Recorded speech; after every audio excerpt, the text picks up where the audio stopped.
back to the Real Estate Huddle, and today we're going to be talking about what are the best loan options for first-time home buyers, and what's out there. What can you get? A lot of people think still that you need 20% down to buy a home, and we've got a special guest here. Caden Brown's here joining us. Welcome, Caden. Thank you for being here. Caden, you bought a couple homes, right, from us, and your first home experience. We just kind of want to trace back your story of how that went, and loved working with you and your family. When you guys bought your first home, you guys were kind of fresh out of school, basically, right? You'd been working for a little bit, but like just trying to squeeze into your first home.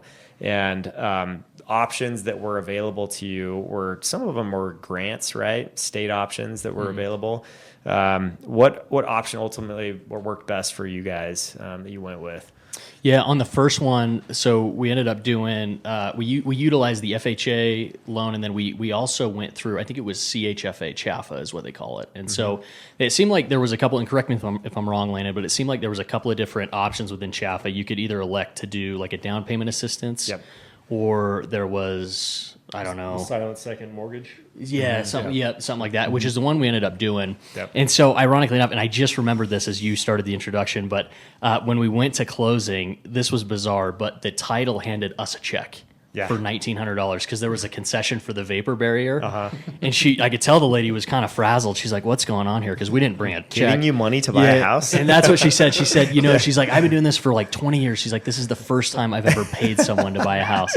That's crazy. So, well, and you're getting money back from your deposit too, from your earnest money deposit, because you guys probably only put $1,000 down, is my guess. That's kind of like the requirement on it. Correct. And your earnest money was probably like $4,000 or $5,000, something like that. And so you probably got some money back from the earnest deposit, and then the grant covered 4% of your down payment. So that's what a lot of people don't realize is like, there's money that the government is willing to give you for your down payment to cover up to 4% of your down payment with CHAFA. And DPA is another one that is another Denver program that is very similar to that, where you can get up to 4% of your down payment covered. And so if cash on hand is your biggest issue that's stopping you from buying a house, like it shouldn't be, right? If you can come up with $1,000, you can buy a house, especially in this market, because we can negotiate on the closing costs with the seller and have the seller take care of those closing costs for you.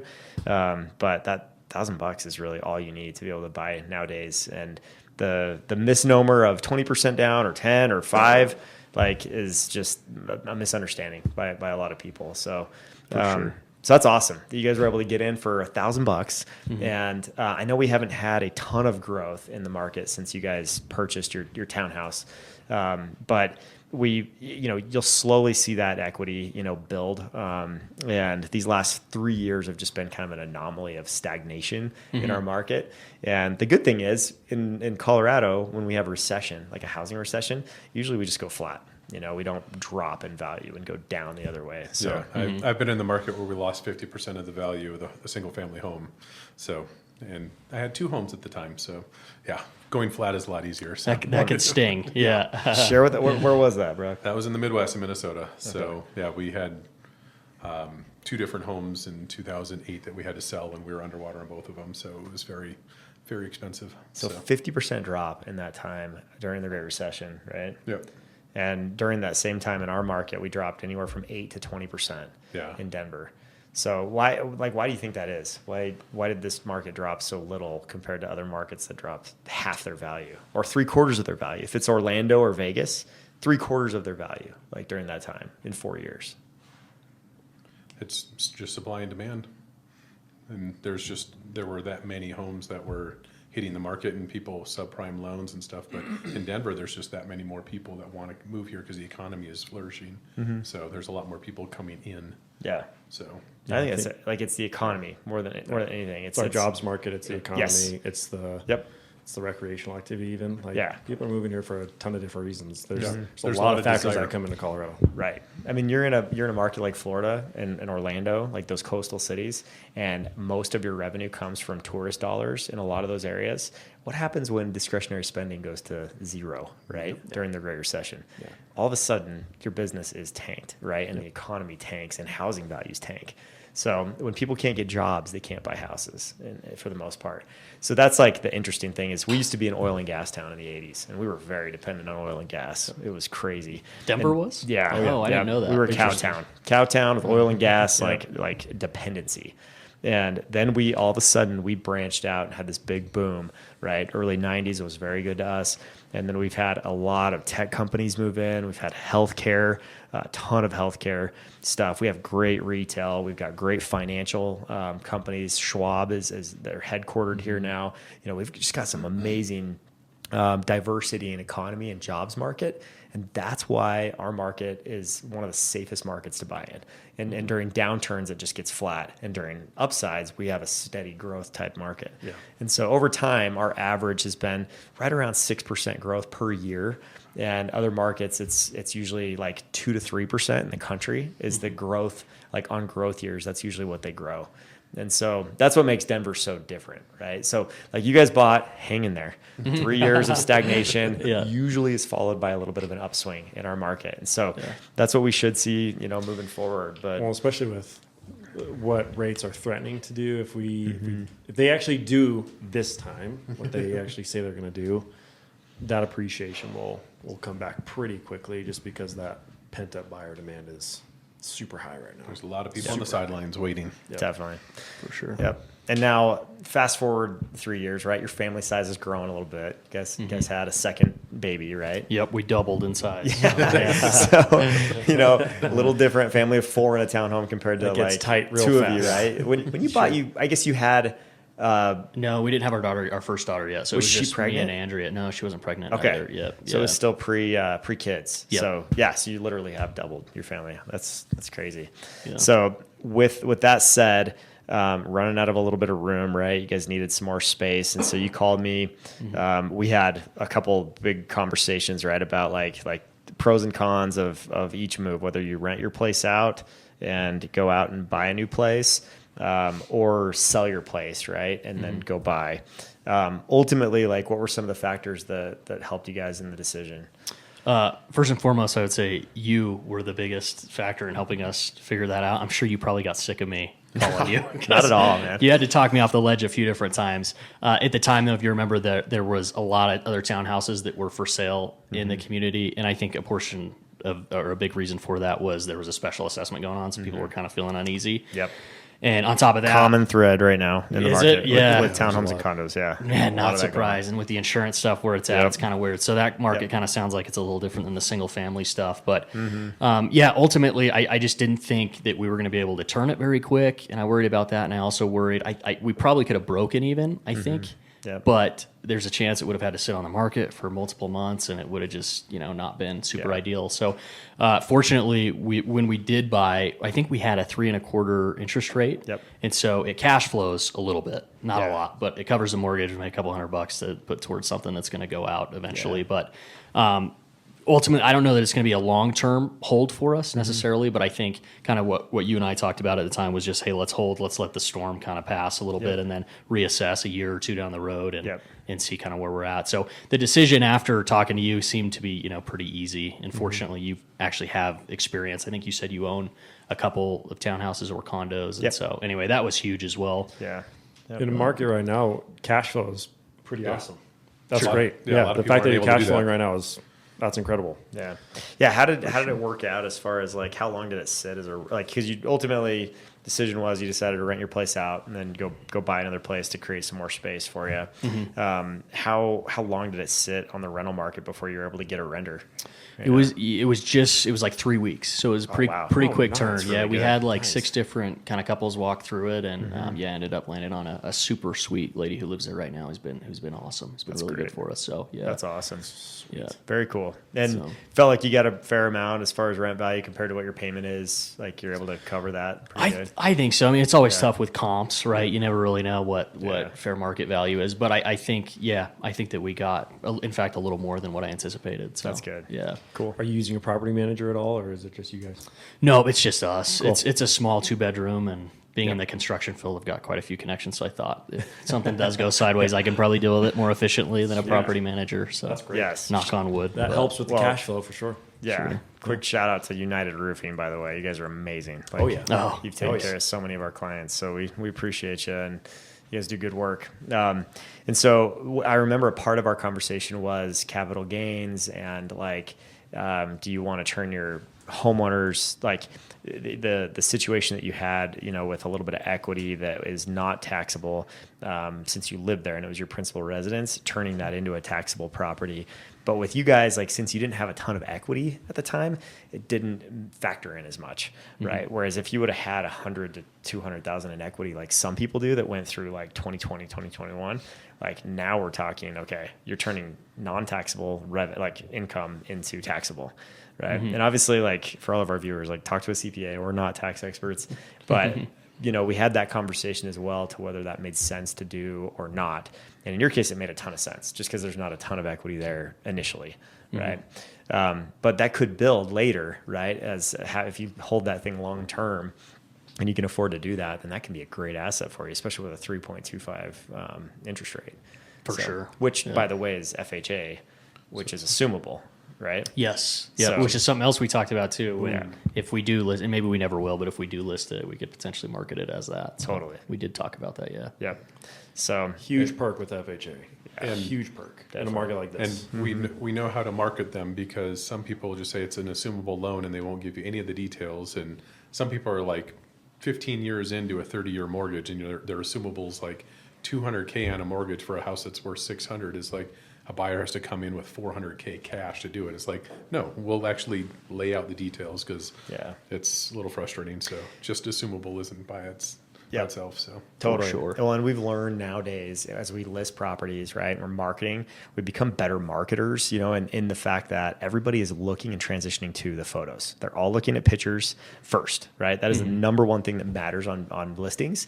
And so what we started doing is we started putting banner ads at the bottom of the lead photo. And there's no MLS violation with this. We can get away with it. Yet. So we could have a banner ad that calling says FHA assumable loan Oh, with interesting. this balance, right? Uh-huh. So then somebody can look at it and they can like it's going to hit them in the face when they look at your listing Yeah. and know that it's an FHA assumable loan that they can assume for 3.25%, right? And they only have to put this much down. And even if they don't know what that means right off the bat, it probably at least triggers a response. To, Triggers hey, let me questions. talk to Yep. someone and see what this Absolutely. means. Yep. Yeah, absolutely. So you got to put it right in their face so it's clear as day, right? Sure. If you do go to sell it. But that would be our strategy there, and that's helped a lot on a lot of our listings. And we've done that advertising concessions, you know, for 2-1 buy downs, which we'll get into in a little bit. And we've also done it with locations, right? Like with Scott's house, for example, right? It's backing to a park. Sure. So we've done a banner ad that says like backing to the park, and then the next picture is the drone shot looking down at the park. But the first picture is just the house with the banner, so they can't miss it. Yeah. So just little things like that we're trying to do to market homes more efficiently now, and just because the pictures matter more than anything else, and things just get lost in the remarks. I think that like 80% of buyers now aren't even reading the remarks, sadly, on a lot of the listings. I know I all don't. about the pictures. Yeah, I just, yeah, it is totally. Yep. 75% of showing, like the actual showing, like the conversation within in the showing is Yep. like questions that are in the public remarks. I'm like, oh, you guys didn't read any of this. Yeah. Just saw Yep. the pictures and that's it. Yeah. exactly. Totally. Which is fine. That's our job. But like, Yep. listing's right there in front of you. Any cons? Because we've talked about the pros of what you've done so far. I would say cons to a Chaffa loan. I guess the only con would be it's a little higher cost loan. Like the APR overall is a little higher cost. There's more fees involved with Chaffa loans. Well, and So typically being you aware of have PMI with that as well.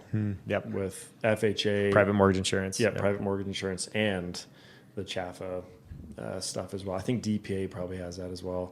Most things, and I guess it depends on your down payment, but Yep.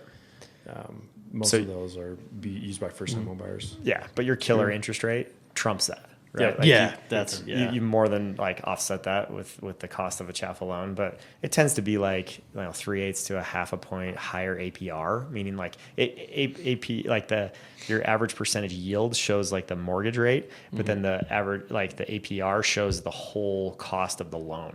So you always want to look at both when you're buying a house.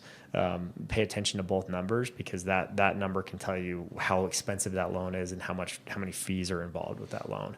So that's just one thing to spot as far as a con goes. But I would say, any cons to not having a property manager? Like, was it hard on your end as a busy, like, person that's got a business going and stuff, like to get a tenant and show the house and all that stuff?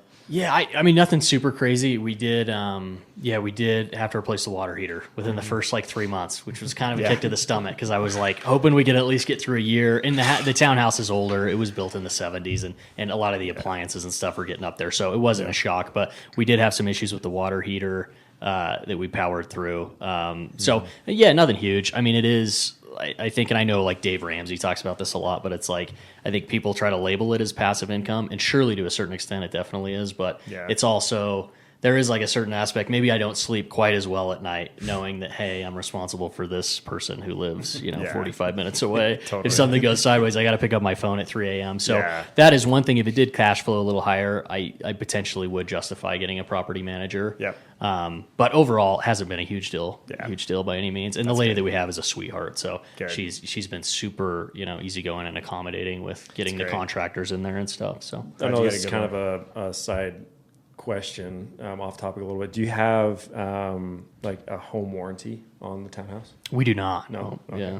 Just wondering, because like that makes those repairs sometimes, like for water heaters and furnaces and stuff like that, a lot more bearable. And it gives you a buffer. It's someone else to call first. However, being in your Interesting. field, you're probably like, I got some connections. Yeah. Potentially, I should look into that, man. If I called a warranty company, though, they'd probably look at this and think Fred Flintstone designed the AC unit. That thing is like, yeah, dude, that thing's pretty old. Well, so I don't know that they'd touch any of the appliances, but I should look into it. The only reason I asked, I have a home warranty on my house, with 210 home warranty. They're awesome. My furnace went out like 2 days before the coldest day last year. No, 2 years ago, and they came out and they gave me a $10,000 furnace. I paid $1,000 for it. That's awesome. That's crazy. That's That's awesome. So just it would have been $500 had it Yeah. not been the second time they came out and serviced it. Got it. So That's pretty it's- good, And 'cause- for $750 a year, Yeah. it makes I'm in every time. Well, in a lot of those home warranties, if you read the language, like the bylaws, they'll say like there's a max out of pocket for the home warranty company of like $3,000. Yeah. So the fact that they had a higher max out of pocket for you was Yeah. big. That's That's awesome. huge. I'll have to get the name of that from you when Yeah, we're done. I got you. Yeah, I'll look Yep. into that for That's sure. cool. Yeah. The other kind of in and out that might be interesting for our listeners is like, if say you would have done this and just tried to like buy a house first and then go buy a rental property later, right? You would have been an investor buying that rental property, and it would have been about 0.3% higher interest as an investor to do it rather than being an owner occupant. And so you pay a little more of a premium as an investor because it's a higher risk loan for the lender. But since you were an owner occupant and then it got converted into a rental, you never have to change your rate, right? It's fixed because that's what the lender promises, fixed for 30 years. Sure. And so that's another advantage to like buying and then converting it to a rental within like 2 to 3 years. Usually that's going to be a win. If you can handle it financially to be able to do that, it's awesome. And you've got growing income, as you've kicked off your career here, which has been great, So next step, the next buy.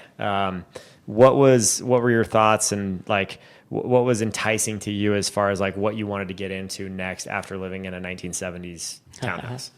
Yeah. I mean, space was obviously the biggest factor, and we went down a few different rabbit holes. I'm always looking for deals, and so if space was obviously the primary factor, and then I don't know if you remember, but when I started talking to you first originally, we started looking at trying to assume something. Yeah.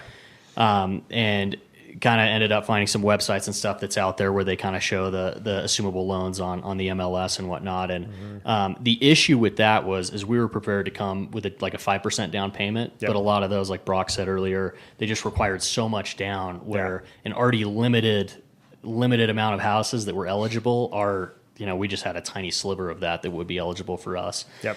And so we kind of started poking around with the new builds. And to be totally honest, I don't know if you guys see this, but I see a ton of like Instagram stuff with showing all these issues with these new builds.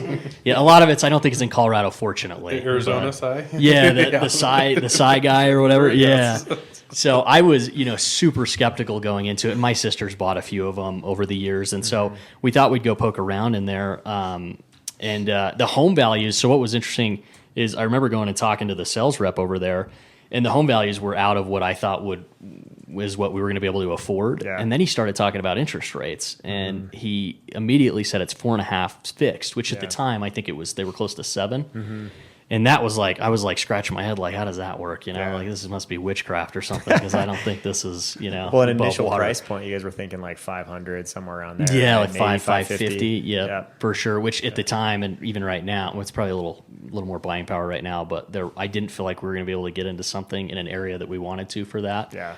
And so, yeah, that made obviously a huge difference. And then when we kind of opened up the hood and started negotiating with them, we realized that was just the tip of the iceberg, Yeah. and that we ended up getting a lot more stuff out of it too. They're pretty flexible. And Yeah. D.R. Horton, I shout out to them. They've been great with every client I've worked with. I've done a few D.R. Hortons, and they're Yeah. a pretty quick builder, but they do a great job, and then they treat their customers pretty dang well Yep. comparatively. Definitely. I like them a lot.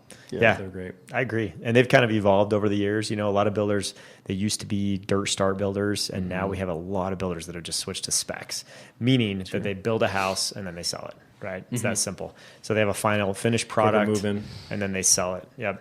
And so with that said, it's once they have a finished product that they're sitting on money that they've borrowed as well, right? So they've got interest on their loans. They want this thing gone. So a lot of times once they built a home in a community like Looking Glass, where you guys bought, and it's in Parker, great development. It's a great place. That's Parker's a great place. That's an opportunity to get a good deal.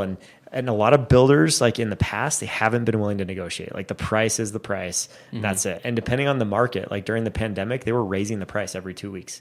And it was just kept going up and up and up. And it was so frustrating because you're like, we had qualified buyers and now they can't qualify because the price just went up because of all the demand. And now in this market, that's more of a buyer's market, we're seeing some incredible things. So, do you remember some of the things that we were able to negotiate for you as far as the financials go on your place? Yeah. So obviously the biggest thing was the fixed interest rate, which I think that comes regardless. Yeah. 4.5% fixed at the time. And then, let's see, what was it? We got a 2-1 buy down on top of that. Yep. And, which was incredible. So my interest rate right now is effectively 2.5% for the remainder of this year. Yep. And a little bit into next. And then, So I'll explain real quick like how that works for listeners, right? Because you made 2-1 buy down just sounds confusing, but like if you're unfamiliar with that term, rates fixed for 30 years at 4.5, but year 1 they take 2% off the rate, right? Year 2 they take 1% off the rate. So it starts with a 2.5, then it's a 3.5 next year, and then it'll be a 4.5 thereon after, right? So if rates dip below or below 4.5, then maybe you refinance, but chances are that 4.5 is going to look pretty good still in a couple of years, and you guys will keep that and just ride it out most likely. So that's pretty well, awesome. and I would tell anyone too that's listening that the difference and I didn't realize this, but the difference between a 7% interest rate and a 4.5% interest rate was almost $100,000 of affordability for us. Not quite $100,000, but it was our purchase price was I think $635, and we were looking at houses for $550. Yeah. And so the difference that it makes in the monthly payment is astronomical. And the type of house that you were looking at $535 compared to or $550 compared to $635, like what was that? What did that look like? It is night and day. It's unbelievable. Yeah. In fact, if you remember, Landon, we put an offer in on it originally, and they accepted the offer like that. And I just kind of got cold feet the first time and started overthinking. I just told my wife, Andrea, I was like, I just don't know that this is the spot. I don't know that I feel good about it. And so we pulled back, and a week later, we went through a couple of open houses, and they were right kind of on the Parker Aurora line in that area. And we walked through a house, and I was in there for like 5 minutes, and I just told Andrew, I was like, I'm not going to do this. Like if this is what it looks like let's go rent, or let's, because I'm not going to, this doesn't feel like an upgrade to me. Probably 30-year home that hadn't been updated at all. Hadn't been updated. Or run down. Yeah, for sure. Old. And it just, and that was a little further north than we wanted to be anyway. But anyway, ironically enough, it was about a 15-minute drive to get to where we ended up moving to. Yep. And I said, let's just go back through and walk through a couple of those other houses and see if we like any of those specs or feel good about them. And we went through, and I talked to the sales rep again, and he's like, dude, we haven't sold this thing the DR's getting a little more desperate right now. We'll do a 2-1 buy down in addition to the 4.5% fixed. And so that, I can't remember where I was going with that, but anyway, night and day as far as, moving into this. It's like, I realize it's a track home, so nothing super crazy, but we've loved it. It's been awesome. Yep. I think that the build quality is definitely acceptable. I mean, it's not a custom home, but you're not paying for a custom home. So Definitely. Well, and from 7 to 4.5, that's about $1,000 difference in your payment. For right? sure. And then the 2-1 buy down on top of that, that's like another $600 to $700. That wasn't a 6-7 remark, by the way. Like just I wasn't thinking that. Yeah. My kids would have made fun of me. But the like that's another huge savings. So we're talking like $1,600 to $1,700 different, right, than what it would have been at the market rate at the time. for sure. So crazy difference, yeah. different. Like, what can you do with $1,700 a month? If you're not paying that in interest, just wasting it to the lender. Were you wanting to be in Parker as well? We were looking heavily in Castle Rock for a little bit, and then originally I didn't want to be in Parker, and there was nothing against Parker. I didn't see us being there, and but anyway, a lot of the new build stuff right now is going on in Parker. Castle Rock's got some, and Aurora's got some, but Parker, at least at the time, this community that we live in was really building out, and so that's why we ended up there. And I've loved Looking it, Glass so. is great. It's an awesome location. It's Yeah. not bad. We all know Spencer's a little biased to Parker, so. I'm on the very east side of Parker, but yeah, You're it's like Elbert County almost, or not far, not that far. I'm where Legend High School is. Yeah. I'm over there. Okay, in cool. Canterbury. So, yeah. but Oh, that's great. it's just nice to have another person in Parker. Yeah, it's where the So cool much better than where the Islands cool kids so go much hang better out. than Islands Ranch. It's nice to have a buddy here. I'm That's being in Parker. so nice right now because Caden's here. I'm just kidding. Tilly's just biting his tongue, dude. He's trying not to talk smack on our town. It's our common rivalry. Yeah. Islands Ranch versus Parker. I don't know what our team colors are, but we believe that, whatever it is. Yeah. So, Yeah. We bleed Parker colors. No, it's a good spot. That is. Sure. It's a good spot. Yeah. Well, that's awesome. Appreciate you sharing your experience with us and for the audience, like thinking through, like I'm sure we have a lot of listeners that are kind of debating the same questions and the same lifetime like happenings, right? That are happening where they're running out of space, maybe in their house, needing some more space, but they don't want to leave an interest rate. And so it's good to know what options are out there to still do that, right? And succeed with that. Also got additional things, so you had landscaping and blinds and a few other things at the purchase price, so. Yeah.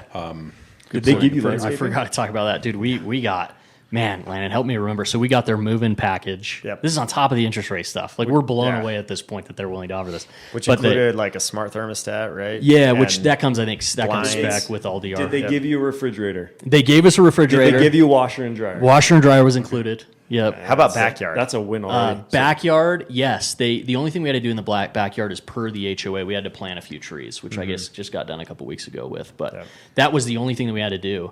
And what's interesting is people that live in DR homes that purchased like 2 years ago, they had to pay for their backyards. Yeah. Which Yeah, I was gonna say. you wouldn't realize a backyard costs that the much, perfect but it's market. like pretty expensive to get be like- sprinklers and yeah, like saw. 30, 30, 30 grand at Yeah, least. I think on Yeah. average it's Yeah. it's like 20 to like for an average size yard for like an 1/8 acre, it's like $20,000 to $40,000, Yeah. depending on how Elaborate nice you you want to like go. to make it. Yeah, For sure. Which that's kind of one of the reasons why we tell people like be careful with new construction, right? 'Cause, Yeah. like you'll There's move in, additional costs. Yeah, you think you got your costs figured out, and then you got blinds, you got the washer, still the a project. dryer, the It's still a refrigerator. project. Yeah. So all that stuff that you got, like, Did they give you the light fixtures in all the rooms? They did. Okay. Remember I was joking with you. They have these sliding light fixtures, and you kept telling me, "Man, how cool those are!" And I was like, "Oh, I'll rest my head on that when I'm paying my big mortgage every month. I'll think about how cool these light fixtures They have are." well, the switches. They're the I big, love, thick ones? Yeah, I you love can- the switches. The Yeah. like clicky. They're just so much better than the little tiny ones that you have to like have great like hand-eye coordination Dexterity. to get. Yeah, the dexterity. dexterity of I these can light just go switches is smack, insane. smack the wall, and it's on or off. It's a needle mover for Landon. It for really sure. is. Yeah. The clicking sounds were like it's like Pavlov's dog. for Way me, to go, man. Dean It Horton. was- I'm Way thinking to birthday go. presents, we got Go switch out all the switches. upgraded Hey, we brought you switches. an electrician, Landon. For Happy real. birthday. Yeah. Yeah. No, and he said they patented it too. Like that technology. Yeah. Like someone just is making a ton of DR? money off of those. Yeah. Oh, or just in So general. that that electrician or the company that made those. Now Like, I'm going to have to see these things. This sounds, Yeah, this dude, sounds they're big deal. They're pretty cool. You can allegedly, I haven't tried it, but you can like switch them, like mix and match them. So some of them have dimmers and stuff. I've got a little too much on my plate to mess around with that. Yeah. If you ever want to come over, I get know that. you're a big light guy, so if you ever want to come over and program the whole thing for you. and Big into that. and ride the lightning, right? Yeah. The thing is, you better hope that your kids aren't as into it as I am. They're gonna be just like Yeah. clicking it left and right. I know. That's super funny. One thing I did forget that we did have to pay for that I'll mention is the fencing. But that was the only other thing that we had to pay for. Privacy fencing. Anyway, I didn't want to forget that. But Yeah. Did you split it with your neighbor, or did you just do it up front? we did. No, we split it both. My neighbors are super cool. So it was seamless. We had the same company that DR uses because they had put our back fence in and our front So stub like out a 5 fences. or 6 foot privacy per HOA? Or Yeah, was it a it's split it's rail? taller than me, Okay. and I'm every bit of 6'5", as you can tell. So no, I'm 5'9". It's over my head, so it's probably six, gotta be 6.5. six. maybe. Yeah. That's awesome though, because That's great. A lot of these, like it's expensive to do, but I get that all the time from clients. Like, I don't like the split rail. Yeah. I want that privacy fence. And that was huge. And I would tell anyone that was, believe it or not, that was actually a factor for me. I told Andrew, I was like, look, I want the big fence. Yeah. I want to be able to let my kids go and not have It's to a worry big about one. it. So It's a really big one. and the yards too are a little bigger than in Looking Glass than they are in other communities, which is kind of interesting because Yeah. we went and looked at like Crowfoot, Yeah. whatever, and all of that. I think most of that split rail out there. I If feel like remember correctly. So. they front load the house a little bit closer to the road, so you got a little bit more backyard. Yeah, there. I feel like Which the is backyard nice. was decent. Yeah, Yeah. a good sized backyard. Sure. Your slope's a little bit right. You got a little bit of a hill, but it's Yeah. still decent. And it ended up after they did the backyard, it ended up being less than what you thought it was going to be, right? When it was pre-done. Yeah, when it looked a lot steeper originally. So I mean, Kinda it is. regrade it. Yeah, it is. Yeah. It is still steep. Like we'll never be able to have a trampoline, unfortunately, for my kids. But Yeah. I guess that's Yeah. fine. For now. Mini tramp. Get the mini tramp. we You'll go. save Yeah. on medical bills. Yeah. I was going to say, I think Your insurance homeowners deductible. insurance goes up, doesn't it, if you have a Yes. tramp? So, Totally. Yeah. money saver right there, Yeah. Trampoline park in Aurora. Park. Yeah, you've got plenty of They can get their fix over there. right. Yeah. Yeah, We got all crazy. sorts of stuff in Spider Parker. monkey, Yeah. right? Yeah. It's right there. So, can you tell us a little bit about like D.R. Horton didn't offer you a bigger discount if you didn't have an agent that you were working with, correct? No, never they did did not. It was the same. So, in my understanding, too, and correct me if I'm wrong, but those are different funds, I think. The right? color of that money is different. Yeah, it's not. I don't think that you can take that money and negotiate and say, "Hey, I'm not going to use an agent. Give me another whatever amount off." Yep. And so yeah, that was in the sales rep too originally because that was one question that I asked him. I still would have used you regardless. Yeah. Don't worry. But I I'd like did to know all the info. I know. I was, get it. I was going in head first to this thing, but he said, "Yeah." He's like, "That's not really a factor," and he recommended it too. And obviously, we had worked with you before, and so it was a no brainer. Yeah. Just having you like walk through the process because one thing I think maybe a lot of people that buy these new builds don't realize is like you don't really have anyone to represent you. Even the sales rep, you kind of think he's on your side. And when I say sales rep, I mean the guy who works for the builder. Yeah. He's not really on your side. Yeah. He's paid and employed by the builders. So Yeah, Pat just wants to exactly. get the deal done. Yeah. So He, that, he just wants to push it I've worked through. with Pat. Yeah, Pat's Yeah, great. he's, He's a a good he's a guy. cool guy. I love He's a Pat. good yeah, guy. But their absolutely. contracts are so protective of the builder. correct. They have no favor for the buyer. For sure. And I don't necessarily say that in a negative light. I mean, I think Pat That's how did it his goes. job to a T, but it's just, it's just you got to know. I mean, who's Yeah. That's why it's what still, team they're on, And this is not like to say you need us, but you kind of do like even more so with new builds just because of how protective they are of their builder. It's a very builder favorable contract, and it's good to have representation there so you can Yep. filter through some of that stuff. Well, I Because they're still salesmen at the end of the day. Yeah, absolutely. And like, I think my experience was, or my impression was that you didn't realize all the things that we could ask for, right? And that we could go for I until had we had no that clue. conversation, kind of Yep. strategize. And then we were able to come up with a plan and ask for a little more. We asked for a discount on the price too, right? And so, a lot of buyers, I think with new construction, especially, they walk through a model and they get kind of enamored by it and think like, oh, this is like super good quality. It's amazing. And then they kind of feel bad like asking for anything, but unless they have an agent that's like pushing them to do it, Sure. And Well, so, and home builders built a culture for the longest time of like sticker price. That sticker doesn't come off. yeah, they have. So now they're in a market where like we're kind of Yeah. hurting. We need to move these. Yep. And then on top of that, they can't build enough to Yeah. maintain national inventory. Right. And so they're like, all right, let's move this. Let's get going. Bring us an offer. Yeah. I've had multiple people within the past 2 years multiple builders say, well, yeah, bring us an offer. I'm Yeah. like, that's insane. Totally. For a brand new house? Yeah. And they've We'll just, bring you an offer? builders have just hired sales reps that just tell people no all the time. Yeah. Like, and now they're finally having to adjust and They like have to. they have to give a little bit and be willing to deal.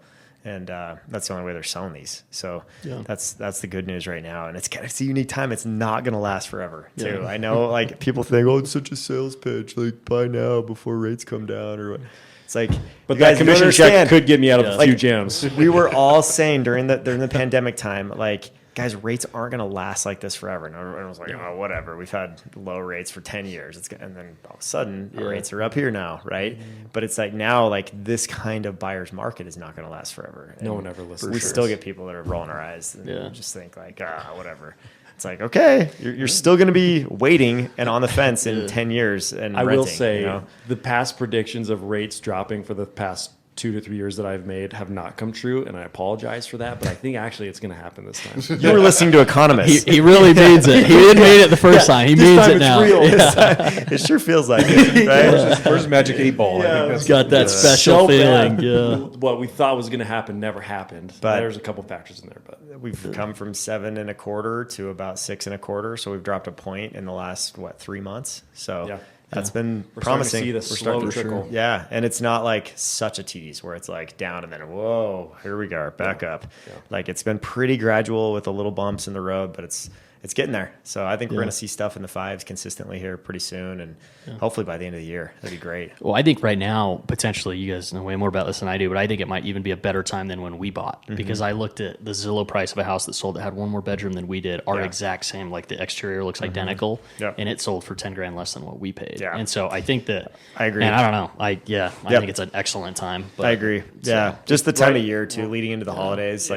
Like builders and sellers right now just get very motivated to get stuff done. this is like it's such a sweet spot if you think about it, because we have rates that are starting to make that trickle with the holiday season lull, if you want to call it that. It's just like this Yeah. soft spot. You have the holiday season and then the winter on top of it, right? Most people don't want to move in the The winter. yearly so seasonality you can with get this whole like rates, whatever you want to call it, seasonality or like threat to finally go down. It's like I don't know if there's much better than right now before rates drop and with nobody showing homes or buying right now. Yeah. It's pretty awesome. From a motivated People seller are- standpoint. sellers are so motivated, Yep. and builders are so motivated. It's Yep. just a solid time. Yep, it is definitely. Well, awesome. And I think the only thing we didn't really uncover was you were like, how on earth do they do this with the low fixed rate? Like that's crazy. How do they? That's like, it seems like magic or something. Yeah. Like the way that they do that, right, is they bulk buy like huge amounts of money, like say $50 million, right, from a builder that's buying that rate down with a lender and saying we'll pay this much, right, to buy that rate down, and that's how they do it. It's just a big bulk buy, and since they do so much volume, that's how they can get that low fixed rate for so many people. Yeah. And so Well, then Pat said too, once that chunk of money's gone, they have to do it again. But that Yep. doesn't mean the next chunk of money is going to be at the same interest rate the Correct. last chunk of money was. Yeah. And so Yep. I think that it is a little important to like be aware. Like I think that right there is reason enough. Like if you're thinking about it, probably jump on it. Yeah. You know. Yep. And because Great advice. that's one thing he kept saying is, 100%. hey, look, we don't know when this money's going to expire, but when it does or when it's all used up, like Yep. you might be SOL. So. Definitely. Yeah. Well, and I just respect you a ton because you're one of those like the best examples that I've seen of doing your due diligence. Right. You're really like inquisitive and trying to find out as much information as possible so that you can make the best decision. And I would say it's like you're extremely diligent and finding out all the information without like a ton of bias either. I felt like you were very like fair-minded about the process of just learning and trying to like seek information so that you could make the best decision. So a lot of people could learn from that. Oh man, we appreciate you saying that. Andrew, I think wants to kill me sometimes because I think I get a little bit too much in the weeds sometimes. But blessing and a curse. yeah, Pays off though. Yeah. Yeah, congrats on the successful transaction, man. That's awesome. Yeah. Like, thanks, man. yeah, Yeah, you- absolutely. you got a good deal. Yeah, I would like to just shout out one thing I did feel bad for was Alan Crockett is who we were originally going to use. Alan Yeah, is with Fairway. phenomenal. Yep. He is absolutely awesome. We used him on the first one, and he helped field my phone calls for like the following year as we were posturing because I'm a contract worker, and so just as far as getting the loan goes can be a little bit messy. You gotta kind of prepare for that a couple years in advance, but. I remember him saying, because I sent it over and I wanted to give him a shot at it, and when he saw the numbers of what the builders could do, like his draw even dropped. Yeah. You know, he was like, "This is unbelievable! Like, Yeah. nobody on the pre-owned home market can touch this." Yeah. And so Yeah. I'll second that shout out. Yeah. He's awesome. He's amazing. Yeah. Yeah. And he's always willing to like talk through things with you. And he's got so many, like 30 plus years of experience in lending. So he knows all the ins and outs of every situation. And they've got lots of products to help too. And So, nothing is a big deal to him. Yeah. It's so nice to talk to him. So 'cause he's just so mild-mannered. logical. It's like He's calming, just isn't it? Yeah, Yeah. like I'd want him to read me a story to go to bed. Yeah, I know. He's got that I used to like call him DJ just to, voice. just to unload my difficult day, you know. Just have him read me a book He's at a night or great something, listener. you know. yeah. He's awesome. Yeah, he is His really wife is cool. a very lucky woman. Love Alan. Yeah. I will but use him for sure to in your the future. point, like you have to use the builder's lender to get those incentives, you know, and sometimes it just is the only thing that makes sense. Right. So totally get it. And Alan was great about understanding that as well. And, he was so awesome. Yep. It's just one of those things, you know, you want to do the right thing. You also have to look out for like a 30-year investment, right? You have to look out for your best, no pun intended, but interest, right? And for you and your family. And that's huge. So awesome. Well, in that best interest saved him $100,000 almost. Yeah. Did, It's yeah, big. did, yeah. And $1,700 a month currently. That's crazy. That's awesome. Pretty That's huge. insane. That used to be a payment. And I got those sweet light switches, so let's not forget. Yeah. Let's all go have a light switch party. Let's not overlook the Mind blown. switches, you know. We're gonna need a video of this so we can put it in. So That's awesome, man. We'll have Jesse put an image up of those light switches. There you go. Yeah, Diakono, that's what they're called. I think I hope I'm saying that right. Deakno, I think. I just call them smack switches. You just smack them. Just smack the wall. That's all you got to worry about. Yeah, it's like a How many switches do you go through? it's like a WWE move, man. Like smack. There's going Karate Kid on it. So. wax on, wax Judo out. chop.